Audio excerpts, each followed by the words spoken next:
artista ay isang taong iniidolo at ginagawang ehemplo ng mga mamamayan natin. Kaya maging isang artista ay malaking responsibilidad.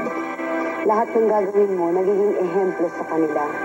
So, maging artista ay hindi madali, pero maging isang artista ay definitely malaking karangalan at malaking achievement ng isang tao.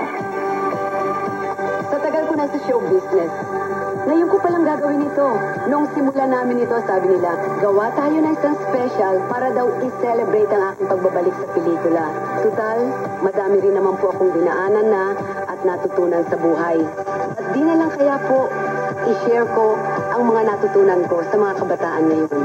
Bilang isang artista, public servant, isang may bahay, at isang ina.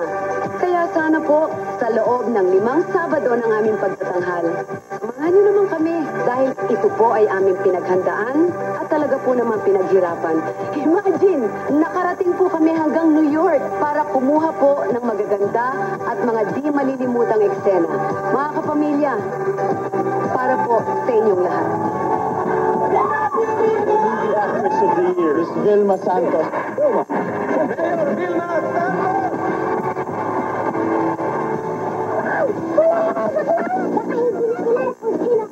Hindi ko boyfriend yun. Ibig mo sabihin, ang nadadarma mo, kasama mo ko, kalungkutan, ganun ba? Pero hindi naman niya ako papansinin eh. Ang batong isa, 2, 3 buwan, at tarungan para kay Kata. All seasons, Miss Vilma Santos! I love you, Lapia. Balik mo sa akin si Jojo. Si Bahal. Hindi yan sinungaling ang nilulok sa yung mga perang pinadala ko. Hindi mo sa mga tao, anak ko. I am a gracious lady.